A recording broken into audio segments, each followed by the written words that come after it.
This is the 23rd Sunday in the ordinary time of the church's year.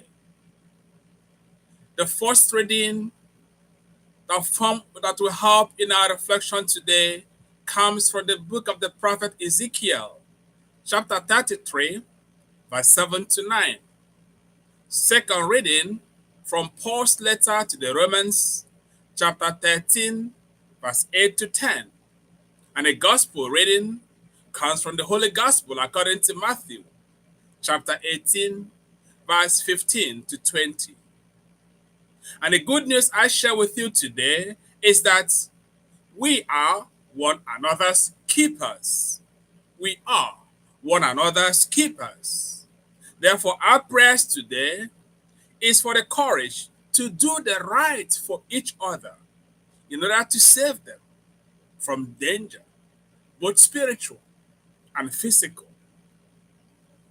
Now, from the scriptures of today, we hear that what is right for each other is for us to love one another and to act in love towards each other. Love one another and act in love towards each other. I know someone will say, well, that's such a broad statement. Can you please narrow it down? And you're right to say it's broad and that it can be narrowed down a little bit. Now, in narrowing this down, our first reading and our gospel reading told us that this love for others is about concern for their safety, concern for their salvation. That's how you narrow it down. The love is about the safety and the salvation of the other. It was for this that our first reading calls us watchmen to each other. You are watchmen to each other. And the gospel now went further to tell us how we can do this work of love, this work as a watchman for each other in ways that honor and respect each other's personality or respect each other's dignity. Now we know the work of a watchman. The watchman stands, from the scriptural point of view, the watchman sits on the outpost to warn the people in the city about approaching dangers. If the watchman sees danger coming and fails to alert the people will be overrun by enemy attackers. Therefore, a watchman who loves his community does not sleep on duty. He does not. He will always give them the alert because he knows that he shares also in the safety and well-being of the community. He shares in their victory as in their defeat. The watchman, in a word, is involved in the life of the community, for good or for bad. So if he desires the good, he will do the good by alerting the community of an approaching danger. And if he ignores that and first alert the community, when the community is overrun and overtaken, he also is overrun and overtaken. So, in this involvement about the physical well-being of the community, we know that actually the prophet Ezekiel, in using that analogy, was not intending to speak to them about physical invasion of the community. Rather, the prophet was speaking to them about sin. So the watchman, whom the prophet is, alerts the community of their sinfulness inviting them to change their ways, lest they lose eternal life.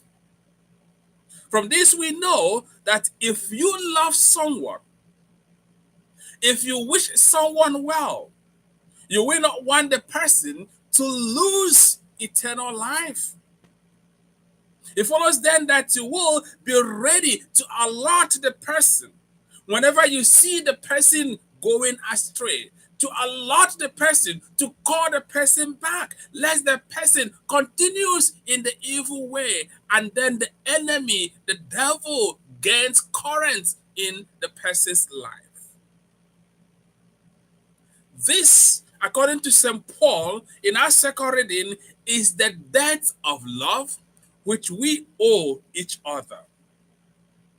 Now, from experience, we know that sometimes this help and show of love is resisted and is ignored because of the approach people employ.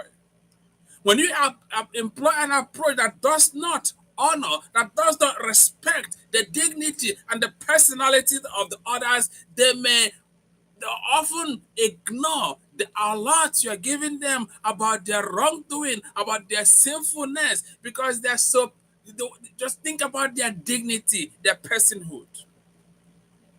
And it is for this that our gospel today gives us one approach, one of many approaches we can use in winning each other over in a respectful manner.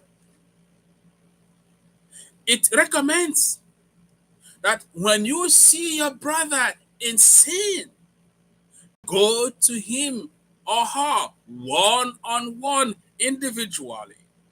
Respect the dignity of that person. But it says if that fails, then you can take someone with you. If that fails, then you can report to the church.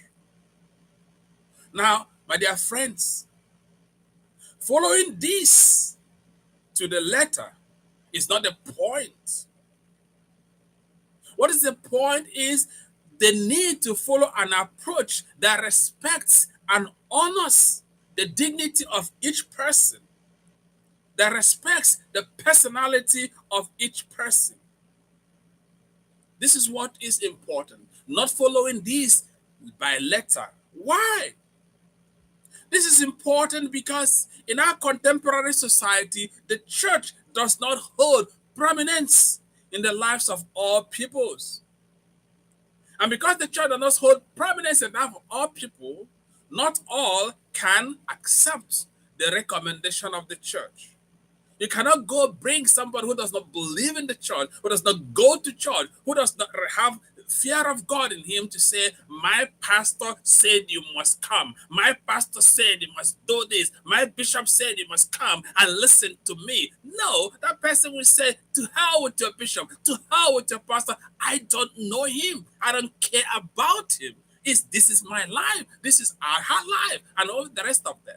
So the church does not hold prominence in the life of all people. So to say, I go one-on-one, I take my friend, and then go to the church, yes, it is one approach that respects the dignity of individuals, but it's not the only approach. That's why we say it is not about following these to the letter, but following an approach that respects the dignity and personality of each person. Now, it's also good to know that this is not the only test of love for each other.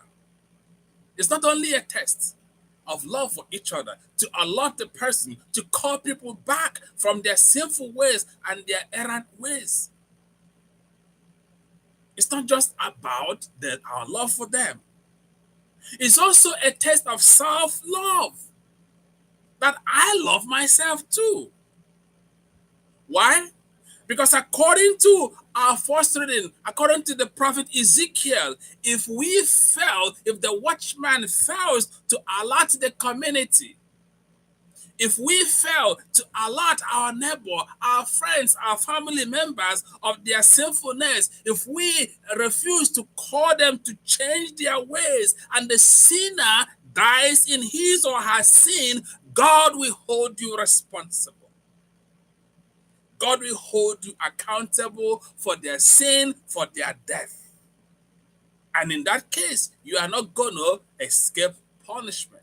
So, my friends, so the love we owe each other for their safety and their security is not just so much our love for them, it's also our love for it ourselves. Because if we do it, yes, we save our friends, our family members, our brothers and sisters to God, but we also save ourselves. Because if we fail to do it, the sinner dies, we are held accountable for their sins, and we will not escape punishment from the hand of God.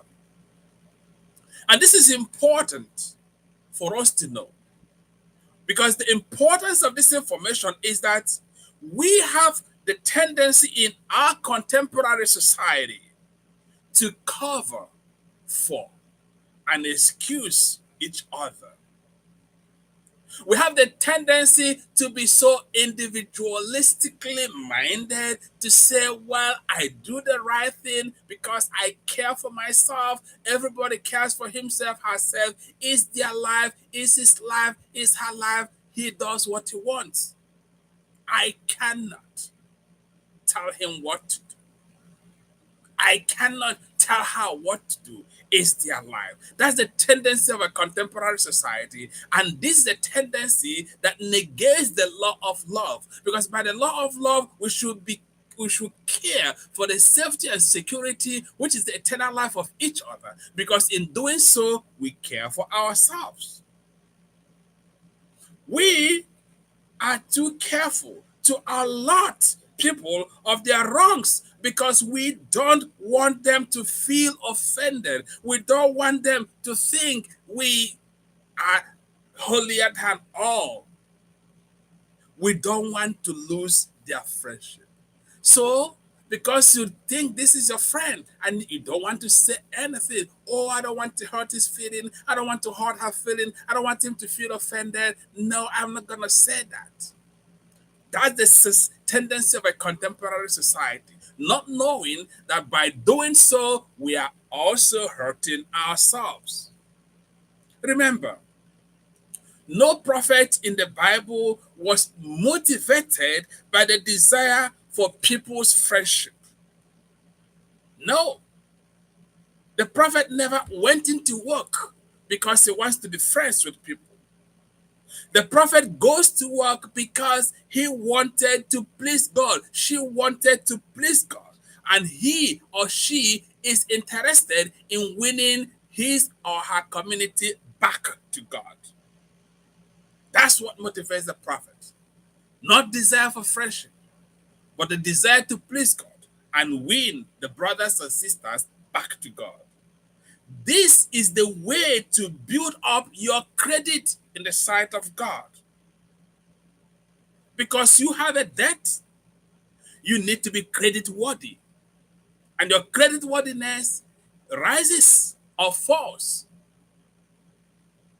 in your ability to show care for the safety and security and salvation of the others. By doing this, we build up our credits in the sight of God. And when we renege from doing this, our debts of love will pile up. And it's a debt that eventually affects us. And since we are all have these debts, because we are watchmen for each other, since we all have this debt, make sure to pay some today. Make sure to begin paying the debt today. Make sure to pay this debt always. It's for your good. It's for the good of the person.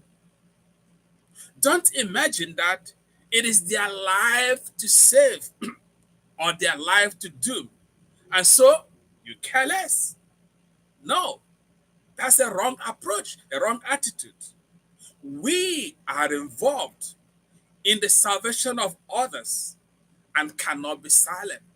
Because in the salvation of the others, as we participate, so we build up our own credit scores in the sight of God. Therefore, let us get back to being the best keepers for one another. And let us be glad when people are able to call us to order. It is the person who loves you who will call you to order. It's the person who loves you who will alert you of your wrongdoing, calling you to come back. If the person doesn't love you, he's going to keep quiet so that evil will crush you. I love you. And so I preach and I speak. If you love me, help me too. Let's help one another. Because in doing so, your salvation is assured. My salvation is assured. Because I helped you to overcome and you helped me to remain steadfast. May God bless you. May God bless His word in us. And may God keep us all safe. Happy Sunday.